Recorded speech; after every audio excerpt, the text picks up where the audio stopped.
Welcome to SML Total Access, where we break down news, predictions, and more in our Madden League.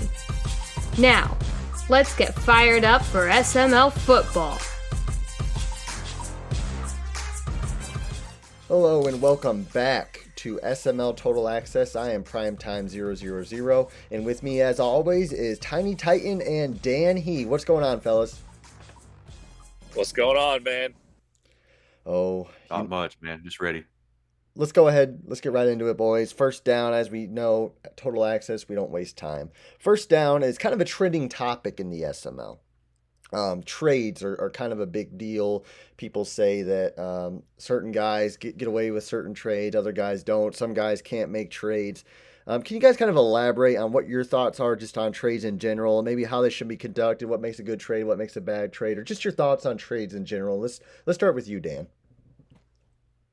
Yeah, so if you look at it, there seems to be this kind of trend every offseason with kind of the same teams making moves and some teams don't. So, you look at it, and let me give you a little bit of help for some of those teams that are struggling to make trades. First of all, you got to know what you want. Like, you got to realize what are you going after, and then whatever you're going after, like, go find a team that has depth in that position. Nobody's going to want to trade something that's going to create a hole in their team, but they'll trade something if they have depth. So if you need a defensive lineman, go look for a team that has some depth at defensive line, then make a trade. So, for me, it's kind of because,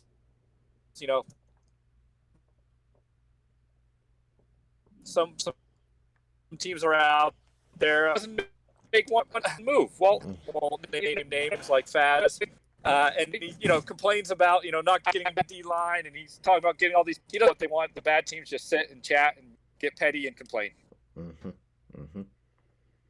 Tony? All right, so I find myself, which of course everybody's kind of giving me crap for some of the trades I've made. I find myself when somebody reaches out to me, I guess being a nice guy that I am, I try to find a way to make it work, but to also help myself. That's probably not the best way to look at it, if you look at it in the long run. But I could give a couple reasons why I think maybe somebody does do a bad trade or do a trade that may look bad, but from an owner standpoint, like a situation maybe I was in, why they could see that they would want to do that trade. For example, if you're in a bad spot, like I was with the Seahawks at the beginning of the cycle, I didn't have any picks, cap was crap. I was trying to just find a way to, be able to get some new guys in there without having to, because I knew I was going to have to pay Russ, DK soon, Lockett I just signed, Bobby Wagner was getting old, Jamal Adams of course had that huge contract. It was just so many guys I was having to pay. So, which of course, I mean, I think I could have made that work looking back on it now. Like I've said, I'm not the greatest. I've started getting better at building a team and all that. I'm hoping to do a lot better next cycle. But looking at it from the beginning, I was worried to death that, come season 3, I'm not going to have any cap. I'm not going to be able to do anything with sign any of my guys that I want to get. So yeah, that's the reason why I think some guys in a bad spot could do a trade that may look bad. I will put one pointer out there. And this is Prime, you probably can account to this. If you have a good young star and he's cheap, don't trade him. Let's just keep him and keep playing with him. How about that? Yeah. So here's something. I think that the teams who, like Dan mentioned, Faz, like he's looking for a player. He's looking for a defensive tackle. He doesn't find them. He tries 2 guys, maybe 3 guys, and then he gives up. Like, this is going to sound very predatorial, but you can't take no for an answer. You got to keep finding. You got to keep digging, and you got to look at different guys and make different offers and do what you can do to build a team. The thing is, we're all looking for the same. We're all dealt the same deck of cards. We're all looking for the same players, especially me, Faz, and Dan. And there's no coincidence that 2 of the guys can find somebody and the other guy can't. My tip to guys, though, to add on to what Dan was looking for, and I'm gonna give you guys a GOAT secret here. Some guys probably do this already, but this is a GOAT secret. So listen up if you want to be like me one day. Let's say you're looking for a defensive tackle. You're looking for a defensive tackle. What you want to do is go on Daddy Leagues, use the search tool, the player search tool, you can filter by defensive tackle, and then you can filter by development trait. So me, I'm not going to settle for less than a superstar. So I can filter by superstar and their age, and I can see all the players that I can trade for within the rules. Super easy to do, not that hard, and I don't have to sift through Madden to do it. I can just do it all on Daddy Leagues. That's a GOAT tip right there. So yeah, let me add on to that, Prime. You can also filter age and abilities, so you can get even better with that. You can go, below 25. You can go for 22, 23-year-olds that are going to develop. You got to have a little vision when you trade too. Not what they are today, but maybe what they'll be by the season end. So yes. I'm just surprised that there's only a few guys out there that know how to do this. Yes. So let's move on now. Second, Actually, a very good tip, guys. I would say. yes. We do what we can. Second down now. Second down now. Season 40 is done. It's over with. What was your guys' thoughts on how it turned out and all the festivities that went with season 40? Tiny, let's start with you. Well, I mean, it was a good season overall. We had some new blood in the Super Bowl, man. D-Muse finally made it. He's been under the radar. It seems like the whole cycle. We get to week 14, it seems like, and we get to talking about, who's hot, who's coming up, and everybody's like, man, nobody's talked about D-Muse, but here he is at, 10-3. Who would have thought? And he finally made it to the Super Bowl. Didn't the first half looked good, but I would say another good thing about the new blood in the playoffs was Figs made the playoffs. I was happy to see that. He's had a really rough cycle. And he made the playoffs. He's actually really improved last season, it looked like. Man, I played him week 1. I played him the season before. I could see a big difference in his gameplay from year to year. But that being said, there was a lot of the same old. You had Meats getting pushed out pretty early in the playoffs, Dump getting pushed out early in the playoffs, Bomber exit early, and Polly exited early. All the guys that looked great in the regular season, and there it goes again in the playoffs. Yeah, so my impression is a little bit kind of like Tiny said, but one thing I noticed is that, for season 7 that we just wrapped up, season 40 overall in SML, there's just so many different competitors out there, which is impressive. I mean, yeah, again, Prime got to his 3rd Super Bowl. Hats off to him for that. Yes. He only beat the 3 teams by combined 14 points. Even the Poly game was 7-3 at one point. So, as much as he wants to brag, the gap's not very big. But in all, there's probably about 10 teams that I think going into this last season have a realistic shot of winning a Super Bowl. Will they? Probably not, because they'll choke again, like others have already in the past. But they actually have a legit chance. And that's pretty impressive when you're looking at a league running this late in the cycle. People haven't given up. People are still fighting. And to have 10 teams, hats off to SML for bringing a quality league like that. Yeah, for sure. Season 40, I think, was a good season, especially we did get to see a new NFC guy come in and play well. The NFC's almost had a new guy just about every year. I think RD had a shot at repeating, I think maybe, but he wasn't able to pull it off. He did, yeah. That said, obviously Dan fell short on his guarantee. D-Muse fell short on his guarantee. So yeah, I think it was cool to see the Colts win 2 of 3 Super Bowls now. I'm curious to see. I think I'll wait till third down to kind of talk about the team I want to talk about here. But there are a few teams that maybe came up short or just overall disappointed last season in general, or just have been disappointments this cycle. And that leads me to third down. We'll start with you, Dan. We'll put a team on blast. Just take some shots. Yeah, so this is one of my favorite topics because I like to call people out. I like to see people go from good to great. I like people to go from bad to maybe average. And this one I'm calling out is Mike FML. Mike, you had the number 1 pick this year in the draft. We just saw a season ago this team with the first pick in the draft made it to the playoffs. You just played me last night, played me very well, played me very smart, played a good game. It was a close game. Mike, I'm putting you on blast. I want playoffs or I don't know what else to say. So I'm putting you on blast. Playoffs or bust, Mike. There you go. All right, straight to the point. All right, so for me, this is a guy I've tried to hype up past 2 seasons.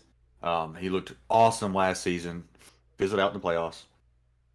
He was talking right before the draft that he's gonna kill his running back this season. He's going to give him 500 carries. He's going to get 4,000 yards.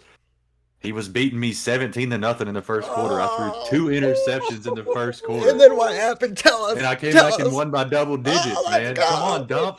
What's wrong? I know you're better than that, dude. That's why I'm calling you out. I know you're better than that. What happened? I know you said you wanted to try out Bazooka, but come on, man. Wow. So here's my You got to name him, though. You got to name him. Put the name out there. Put the name out there. I did. I said Dump. Oh, you did? Okay, I missed it. I'm sorry. So my disappointment or my shot is going to be at Faz, and here's why. I did the Flaccid Faz thing 2 seasons ago, and if you guys remember, there's a few people, I think myself, Dan, and maybe another guy had said, well, I'm not quite sure if he's quite done being a disappointment or a Flaccid Faz, and we saw him make the NFC Championship game, and then I know there was a disconnect situation. But even up until that point, Faz was playing pretty poorly, and you could tell the way he was talking on his stream, on his he was commentating his game. Like there was something off there, and I think Faz can be a really, really, really, really good player. He's a great player, but he could even be better. He is the biggest waste of potential I have ever seen in my life in Madden. Just a waste of potential.